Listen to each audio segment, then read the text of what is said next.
Well, take a look at these numbers. Absolutely eye-popping. And the fellas, they're preventing runs at a historical level. Craig and the fellas, their Department of Defense, 59 outs above average, the best by any big league team since the Twins in 2017. It's been almost a decade. The fellas, they have more than twice as many outs above average and 20 more defensive runs saved than any other team in the bigs. And that has us talking to the Department of Defense, because Carlos Peña, he was a Gold Glover in 2008, and his Rays, they went to the Fall Classic, the World Series. Weren't able to run through the finish line, but how important was it for you to go out there and flash leather every night? Defense is so important, right? We talk about pitching and defense being what wins ball games.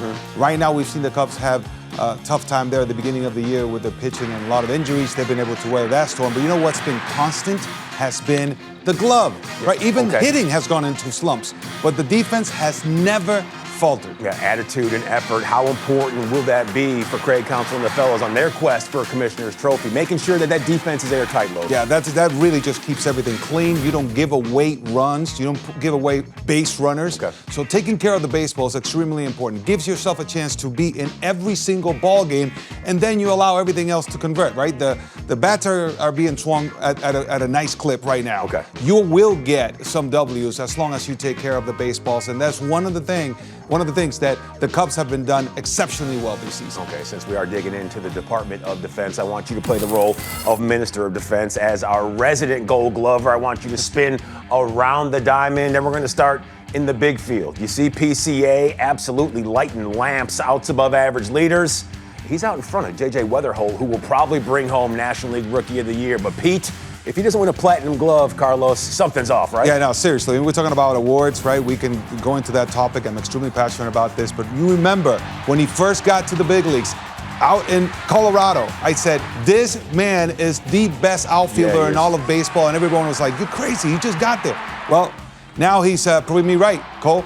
He is. I just wish people actually would recognize. Come on, 8 5-star catches so far this season. He was a clubhouse leader a campaign ago, and something tells me he's not going to stop until he continues to dazzle each and every single baseball fan. Let's move to shortstop, because when you talk about gold, Dansby Swanson, he knows a thing or two about AU on the periodic table of elements. You see right here, outs above average leaders, trailing only Bobby Witt Jr. and Andres Gimenez. How about that? Yeah, this is really good. When I see Dansby play shortstop, all I think about is just flow. Smooth. Rhythm. Being so smooth. One of the things he always works on is being one-handed at shortstop, which keeps him super free, right? He's always moving. His feet never stop. He's a dancer out there at short, and it's beautiful to watch. It's art when he's out there. So, perfect example to follow. I always point young shortstops to take a look at Dansby Swanson and learn a thing or two. Okay. Nico Hoerner, he was once a young shortstop, and then he made the conversion over to second base and brought home that Rawlings Heart of the Hide Gold Glove Award, and for good reason. This dude, he makes some of the best plays that the eye will see at the position of second base, doesn't he? Yeah, what makes him so strong is that determination. Every single day, it seems to me like he wants the ball hit to him.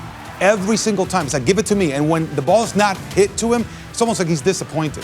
And then it shows. The way he goes after, he won the Heart and Hustle Award for a reason. This guy really plays with his emotion on his sleeve. Everybody knows that this guy's going to give everything out of him. Every ounce of energy, he's going to leave it between the lines. He's an absolute gamer. If you look up gamer in the dictionary, is it Nico Hoerner? Nico Hoerner. Yes. Nicholas Mackey Hoerner.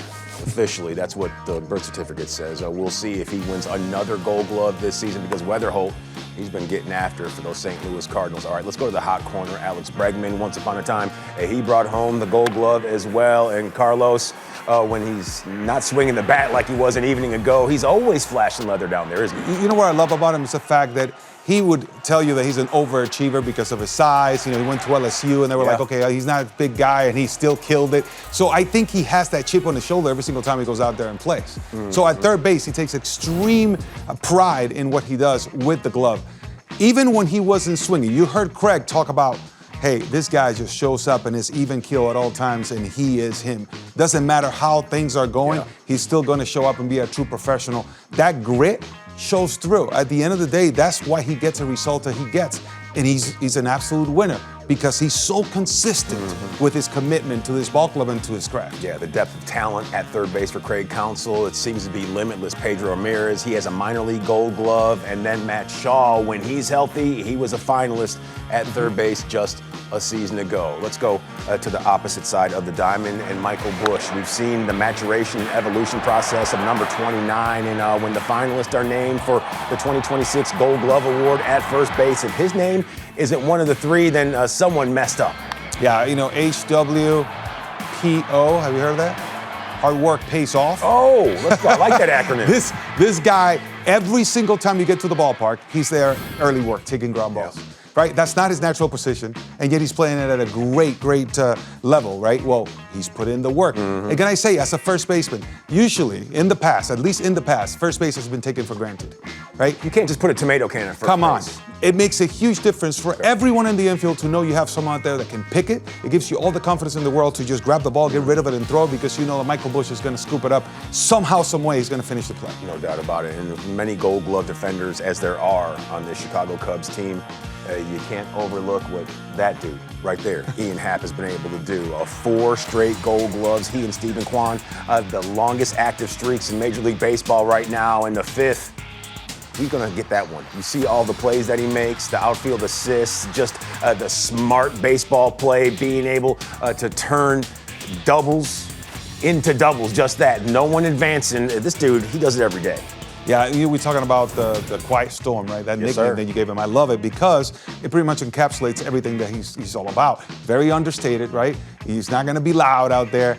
And then night in and night out, you just see him make play after play after play. You're like, wow, he is really good, Yep. right? And then, so fundamentally sound is probably the best way to describe him.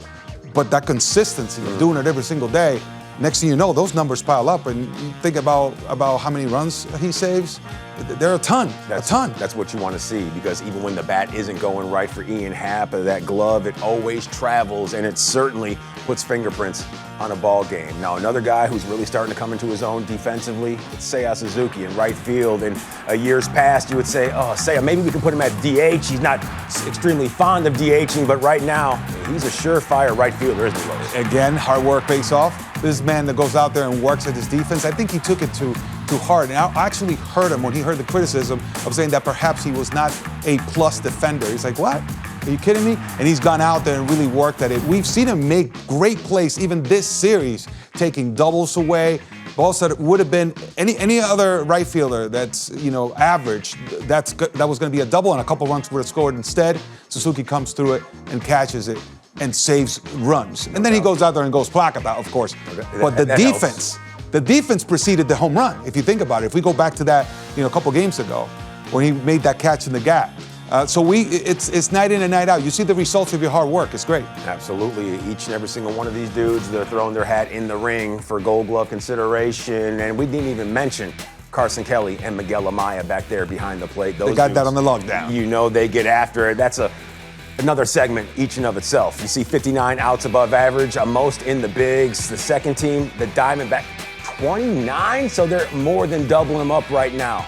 Outfield, best in the bigs. Infield, tied with the Redbirds for first in all of Major League Baseball. Something tells me this defensive charge, it could end in a fall classic. We'll find out.